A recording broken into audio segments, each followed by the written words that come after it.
जो बरसात के समय जो हेपेटाइटिस फैलता है वो पानी से फैलने वाला रहता है। सबसे आम तौर पे ये दो तरह के हेपेटाइटिस बरसात के मौसम में पाया जाता है, वो हेपेटाइटिस ए और हेपेटाइटिस सी। ये दोनों पानी से फैलते हैं, क्रिएट करते हैं ना। आपने दूषित पानी आज लिया तो लगभग 2 महीने बाद आपको हेपेटाइटिस ए आई हो सकता है। इनके लक्षण रहता है कमजोरी, बुखार, उल्टियां होना, पेट में दर्द और जॉन्डिस। ये सारे इनके लक्षण रहता है। नमस्ते, मैं हूँ राधिका गुप्ता और स्वागत है आपका सेहत की बात नागपुर टुडे के साथ शो में। मॉनसून का सीजन जहाँ एक तरफ ठंडक और सुकून लेकर आता है, वहीं दूसरी तरफ कई तरह के इन्फेक्शंस और बीमारियों का खतरा भी बढ़ जाता है।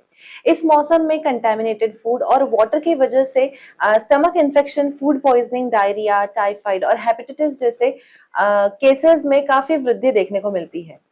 ऐसे में अपनी हेल्थ का सही ध्यान रखना बहुत जरूरी हो जाता है। आज हम इसी टॉपिक पर बात करेंगे डॉक्टर समीर पाटिल से, जो कि सीनियर कंसल्टेंट गैस्ट्रोएंटरोलॉजिस्ट है किम्स किंग्सवे हॉस्पिटल्स में, और जानेंगे कि मॉनसून के दौरान अपने डाइजेस्टिव हेल्थ का ख्याल कैसे रखें और किन प्रिकॉशंस को फॉलो करना चाहिए ताकि हम हमारा और अपने परिवार को स्वस्थ रख सके।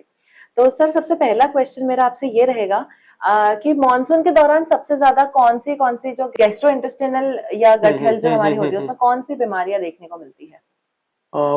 बारिश के दौरान आमतौर पे इंटेस्टिनल यानी स्टमक से रिलेटेड और स्मॉल इंटेस्टाइन से रिलेटेड बीमारियां मिलती है, जैसे कि डायरिया, जॉन्डिस या हेपेटाइटिस कहते हैं, या फूड पॉइजनिंग। ये आमतौर पे बारिश के दिनों में ज्यादा पनपती है। और बारिश के दिनों में काफी लोग बाहर खाना खाते हैं, कच्चा खाना खाते हैं, चाट खाते हैं, जिसमें वाटर पोल्यूटेड रहता है और जिनसे बीमारियां फैलती हैं। जैसे स्पेशली बोलते हैं कि बारिश में गुपचुप नहीं खाना चाहिए। नहीं, बिल्कुल। गुपचुप, चाट, सलाद, गन्ने का जूस, फ्रूट जूसेस जिसका सोर्स आपको पता नहीं है कहाँ से आया है, ये सारी चीजें हानिकारक हो सकती है। सर, ऐसे में किस बातों का और किन चीजों का एकदम खास ख्याल रखना चाहिए, और कौन से सिम्टम्स है जिसे बिल्कुल इग्नोर नहीं करना चाहिए और डॉक्टर के पास तुरंत जाना चाहिए?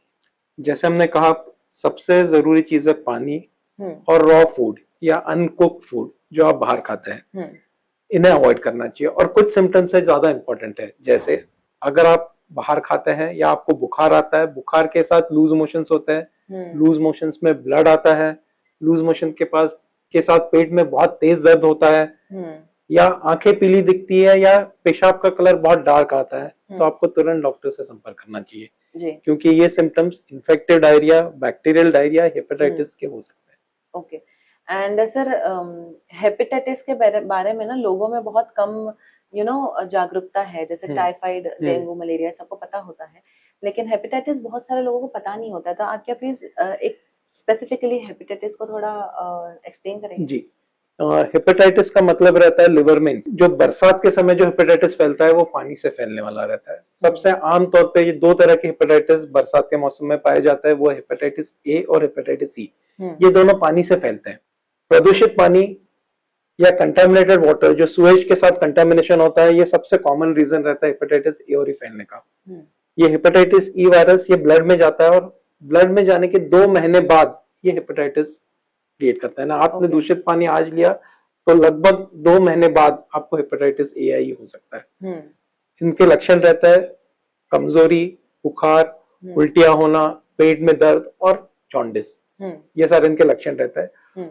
80% इसमें 80 से 90% इसमें हेपेटाइटिस ए या ई रिकवर हो जाता है। कुछ लोग हैं जिन्हें अधिक सावधानी बरतनी चाहिए, जैसे गर्भवती औरतें जो रहती हैं उनमें हेपेटाइटिस ई ज्यादा तेज रहता है, ज्यादा हानिकारक हो सकता है, जिसमें जान की जोखिम भी हो सकती है। तो इसलिए हेपेटाइटिस ए और ई के बारे में जानना जरूरी है। और दूसरी चीज ये भी है कि इन दोनों के लिए अभी प्रथमोपचार के लिए, रोकथाम के लिए वैक्सीन भी अवेलेबल है। तो जिन लोगों को वैक्सीन की आवश्यकता है उनको इन चीजों की वैक्सीन भी लेना जरूरी है जी। एंड सर, फिर अपने डाइट में और एवरीडे जो रूटीन है उसमें हमें क्या चेंजेस करने चाहिए कि हम मॉनसून में खुद को सेफ रख सकें? चेंजेस जो करना है, बहुत ज्यादा चेंजेस नहीं है।